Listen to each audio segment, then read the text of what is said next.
welcome to Flannel Acres. I want to show you about pressure canning today. My husband and I each got a deer. We went out hunting the other day and just about at the same time we each got one.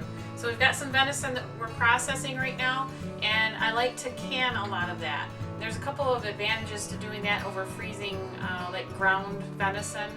I like the canned because when you open up the jar, it's ready to eat. You can just heat it up or add it to any kind of dish you want, soups or pasta type things if you want to.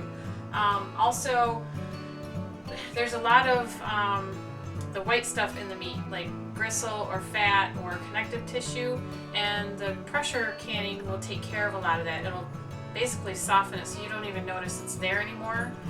Whereas with the ground venison, you still have that in there, and you sometimes come across it when you're eating it. So the canning, somehow through the pressure canning, it takes care of that. Also, I like it because it's easy. It is time consuming a little bit, but it's easy to do, and I'm going to show you how to do it. So come over here and I'll show you what things you'll need for this. You'll need some jars, and I've got pint jars. You can use quart jars or pints. The only difference is a little bit of difference in the cooking time or canning time, processing time. That's what it's called. So I've got these filled with some hot water. You're supposed to use heated jars, hot jars, to pack the meat into. I don't go overboard with that because it feels like a waste of time because I'm putting cold meat into a hot jar, and I don't know. I feel like putting hot water in it is good enough for me. You'll need a pressure canner. This can hold, I think, about 16 pints if I stack them in there. You can buy one of these on Amazon.com. I got mine a few years ago for about $89, and the shipping was free because it qualifies for their Super Saver shipping. So you need this, and follow the instructions to whatever one you get. They're probably similar in how they work, but look at the instructions so you know how to do it. I've got some canning lids over here that are on the stove just getting warm. You don't need to boil those or sanitize them or anything. It's just to warm up the rubber seal around the edges and soften that so it goes on jar better. What else? This is what I use to get the lids out of the hot water. It's just got a magnet on the end of it. Measuring cup. I'll put 3 cups of water into the canner to start with.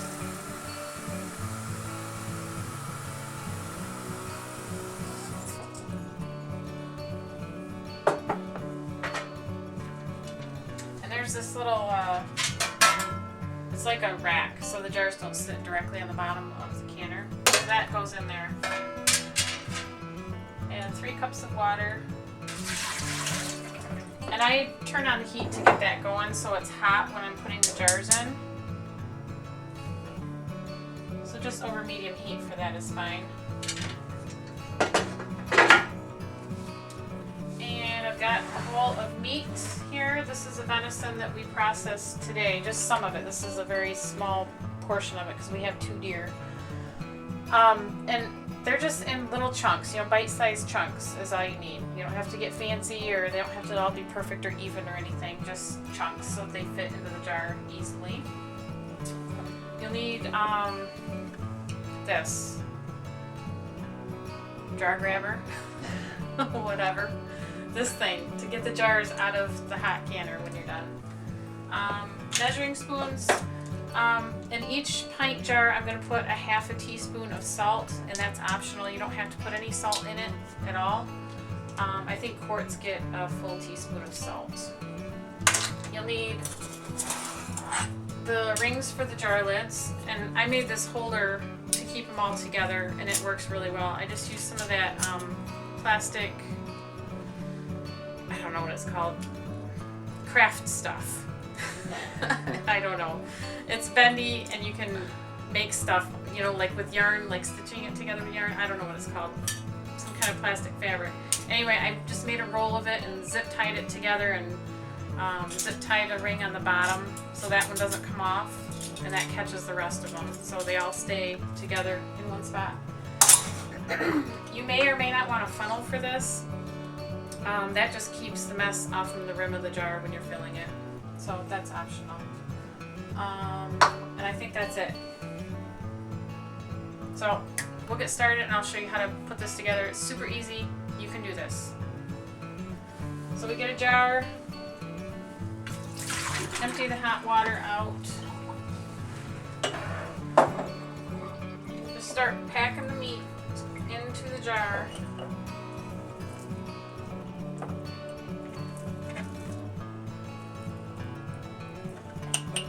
And press it down in there as much as you can.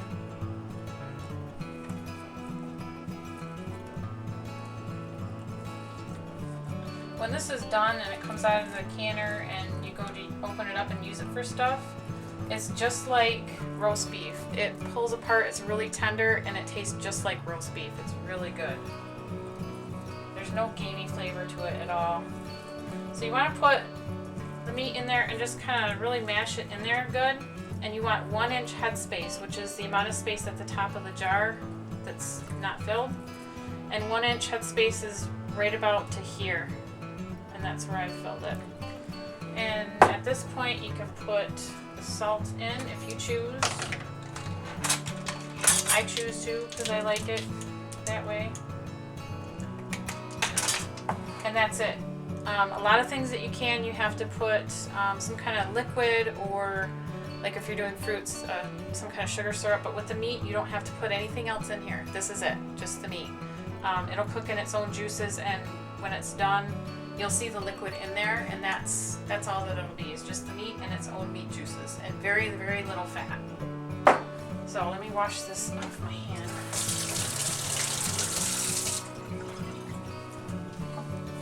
Okay, so then we grab a lid.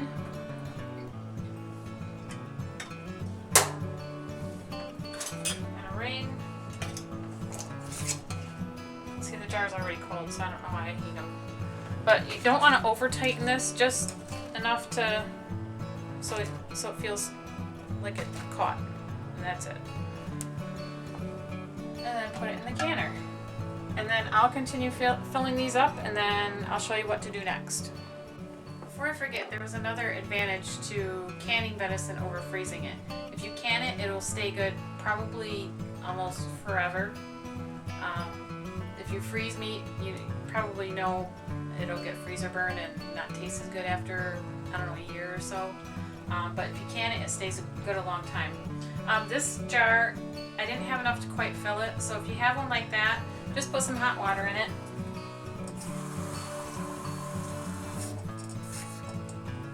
And it's fine like that.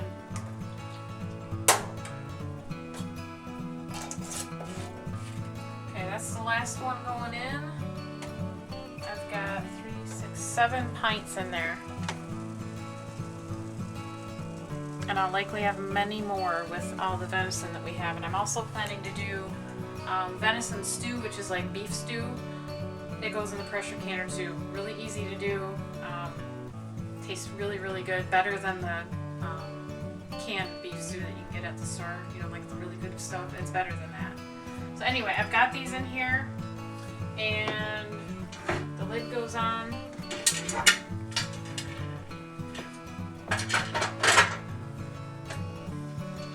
It just goes on and turns to lock.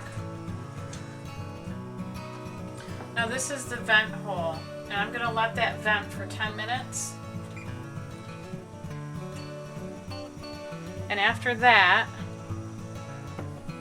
this little cap will sit on top of there like that.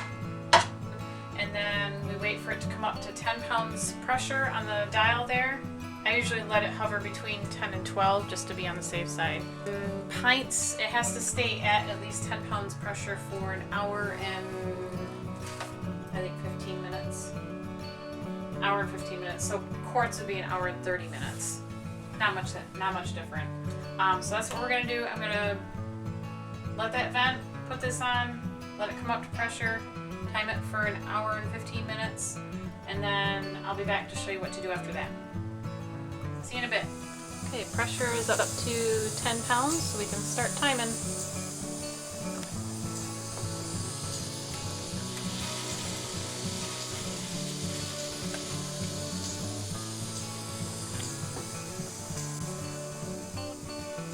While this is processing, you want to keep an eye on the pressure gauge there.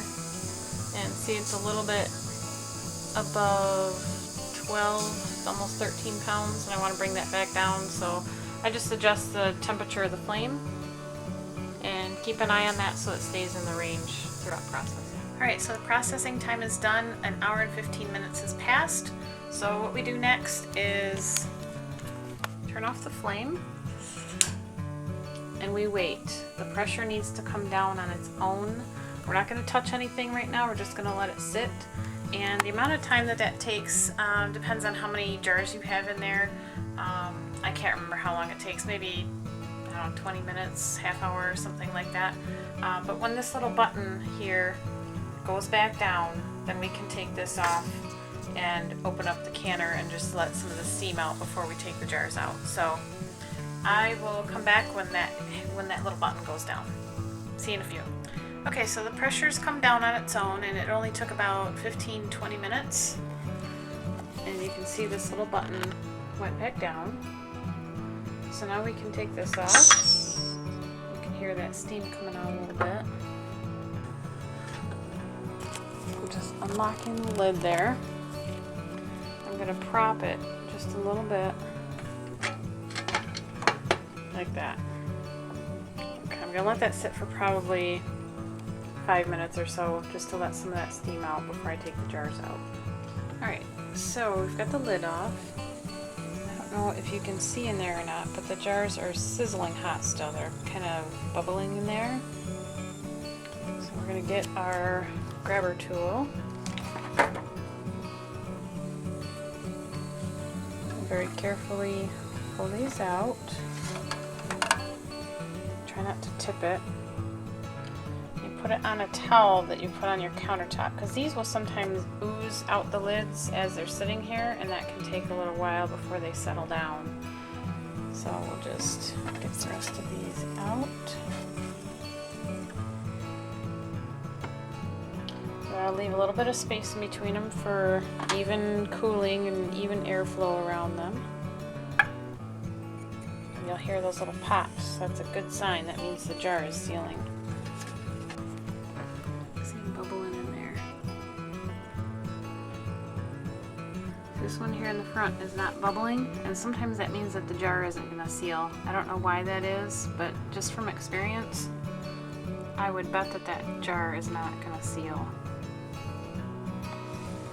You want to leave these here overnight and let them cool, and check the lids in the morning. Make sure all of the centers have popped downwards. Do not tighten the bands on there. I don't know why. You're just not supposed to. Okay, something I forgot to mention. If you get a jar that doesn't seal, like I suspect this one isn't going to, it doesn't mean that the food in there is bad. It just means that you need to stick it in the refrigerator after it's cooled down and use that jar within a couple days or so. Once all these have cooled down, all the seals have popped and everything, and they're cool enough that you can touch them without them feeling hot. Mark the tops of them. Mark what's in there, because even if you remember what's in there, somebody else might not. And you just need to write venison and the month and year, or just the year that you canned it, and that should be good. Alright, so that's how to can venison, and give it a try sometime. Get yourself a pressure canner. You can use it for a lot other things besides venison too. Well worth the money. And there's another pop. I'm excited. Alright, we'll catch you guys later. See ya.